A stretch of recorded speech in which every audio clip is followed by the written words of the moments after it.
श्रावण मास की महिमा का विस्तार से वर्णन अनेक शास्त्रों में प्राप्त होता है, जिसमें कि आप शिव महापुराण को उठा करके देखिए, पढ़कर देखिए, तो उसमें विद्येश्वर संहिता में श्रावण महिमा का विस्तार से वर्णन किया गया है। किस विधि से हम भगवान भोलेनाथ को प्रसन्न कर सकते हैं, अलग अलग विधियां दी गई हैं। भगवान पूजन के प्रकार दिए गए हैं, क्या चढ़ाना चाहिए, क्या नहीं अर्पण करना चाहिए, इसका भी विस्तार से वर्णन वहाँ प्राप्त होता है। इसलिए शास्त्रों को कभी कभी पढ़ लेना चाहिए, केवल सुनी सुनाई बातों पर भरोसा नहीं करना चाहिए। हमने जो पढ़ा है, जो समझा है, बस उसी को आप तक पहुंचाने का यह वीडियो के माध्यम से हमारा प्रयास रहता है कि आप लोगों के आने वाले जो तिथियां हैं, विशिष्ट पर्व हैं, इनको आप विधि विधान से शास्त्रों के अनुसार मनाएं और आप अपने जीवन में अपने समस्त अमंगलों को नष्ट कर मंगलमय बनाएं अपने जीवन को। इसलिए श्रावण महीने में एक एक दिन भगवान भोलेनाथ के पूजन का बहुत बड़ा महत्व होता है। पूरे श्रावण मास में हम उपासना कर सकते हैं। श्रावण महीने की उपासना की पद्धति है, एक समय आप कुछ आहार लेकर के रहें या दोनों समय आप निराहार रहें, कुछ जल दूध इत्यादि लेकर के रहें। आप अगर दोनों समय निराहार नहीं रह सकते हैं तो एक समय के नियम अवश्य बना लेना चाहिए कि प्रातः से लेकर के सायंकाल तक आप कुछ नहीं लेंगे, सायंकाल को कुछ थोड़ा बहुत लेकर के आप भगवान भोलेनाथ का चिंतन मनन कीर्तन और उन्हीं के मंत्रों का जप करते हुए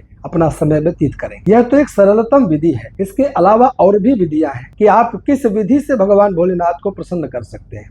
आपके घर में छोटे नर्मदेश्वर होंगे, विधि विधान से प्रातः काल उठ करके स्नान आदि से निवृत्त होकर प्रतिदिन भगवान भोलेनाथ को विशेष पूजन करें, क्योंकि श्रावण मास चल रहा है। वैसे आप रोजाना जल से स्नान कराकर एक बिल्व पत्र चढ़ा देते हैं, लेकिन जब श्रावण मास चल रहा हो तो बढ़िया पंचामृत बनाए, दूध दही घी शहद शक्कर से भगवान को स्नान कराएं। उसके पश्चात शुद्ध गंगा जल से बढ़िया गंगा जल लाए, गंगा से स्नान कराएं। आपके पास गंगा जल नहीं है तो कुशा को जल में डालकर कुशोदक से स्नान कराएं। वह भी नहीं है तो स्वर्ण का एक कण, कोई भी सोने का आभूषण अच्छी तरीके से धो करके एक बाल्टी जल में डाल दें, वह स्वर्णोदक बन जाएगा। आप उससे भगवान को स्नान कराएं। अनेक अनेक विधियां हैं, आप भगवान का पूजन करें। आप श्रृंगी नहीं है तो आप लोटे में ही जल भर करके अथवा दूध भर करके भगवान का अभिषेक करें। अभिषेक के लिए आपको मंत्र नहीं पता है तो आपके पास पंचाक्षर मंत्र है, नमः शिवाय। नमः शिवाय मंत्र का जप करते हुए हर सामग्री भगवान के ऊपर अर्पण कर सकते हैं। प्रातः से लेकर दोपहर तक आपने विधान से पूजन किया। पूजन के पश्चात चाहे आप कोई कार्य करते रहो पर आपका सतत चिंतन होना चाहिए। अधिक से अधिक भगवान के इस पंचाक्षर मंत्र का मन में जप चलना चाहिए। सायंकाल को कुछ भगवान का विशेष पूजन करके, आरती करके, कुछ आहार लेकर के विश्राम कर जाओ। प्रतिदिन इसी प्रकार से विधि विधान से भगवान का पूजन करो, अर्चन करो और रोज रात्रि को भगवान का ध्यान करते हुए सो जाइए। आप जिस लक्ष्य को लेकर के आप यह उपासना पद्धति को अपना रहे हैं, 100% आपका वह मनोकामना पूर्ण होगी, इसमें कोई संशय नहीं होना चाहिए। यह तो रही पूरे श्रावण मास की महिमा। अब श्रावण मास पूरा आप नहीं अगर उपासना कर सकते हैं, व्रत कर सकते हैं, विधि विधान से पूजन कर सकते हैं, तो श्रावण मास के चारों सोमवार अथवा जिस महीने जिस श्रावण में 5 पड़ रहे हो, 5 सोमवार में विधि विधान से भगवान का पूजन करने का संकल्प करना चाहिए।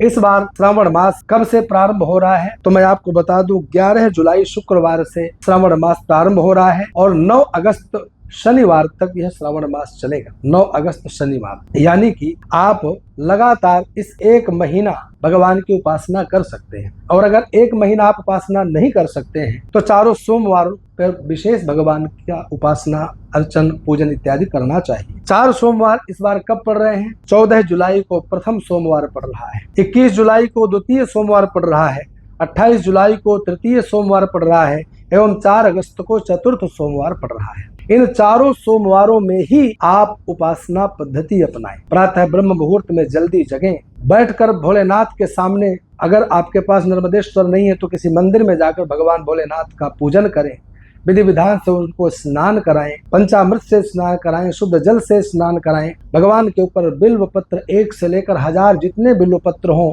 आप नमः शिवाय इस मंत्र के माध्यम से सब कुछ अर्पण कर सकते हैं। भोग लगाएं और आरती करके भगवान का प्रतिदिन प्रति सोमवार को पूजन करके आएं। इस विधान से भी यदि आपने भोलेनाथ का पूजन किया और हर सोमवार को किया तो भी आपके अनेक अमंगल नष्ट होंगे और जो कामना लेकर के आप भगवान की उपासना कर रहे हैं वह भी पूर्ण होगी, इसमें कोई संशय नहीं है। हमारे श्री स्वामी वामदेव ज्योतिर्मठ में प्रतिवर्ष लाखों पार्थिव मिट्टी के शिवलिंग बनाकर उनकी अभ्यर्चना की जाती है। अलग अलग यजमान अपने अपने कामनाओं को लेकर के यहाँ एकत्रित होते हैं और सुंदर पार्थिव मिट्टी से शिवलिंग बनाते हैं।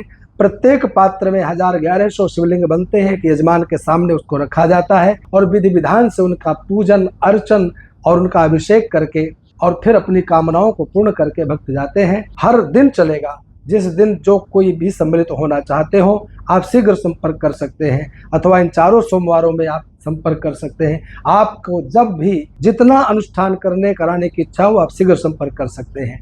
ना कराएं, कहीं भी ना जाएं, परंतु अपने घर में रहते हुए भी भगवान भोलेनाथ की इस उपासना पद्धति को श्रावण मास में अवश्य करना चाहिए। इस श्रावण मास को व्यर्थ नहीं जाने देना चाहिए। एक एक दिन भगवान भोलेनाथ को अर्पित यह सोमवार का एक एक दिन होता है। इसके महत्व को समझें, इसके मूल्य को समझें और इस सोमवार इस पूरे श्रावण मास में हर एक दिन भगवान भोलेनाथ का अर्चन पूजन करते हुए उनको प्रणाम करते हुए समय को व्यतीत करना चाहिए।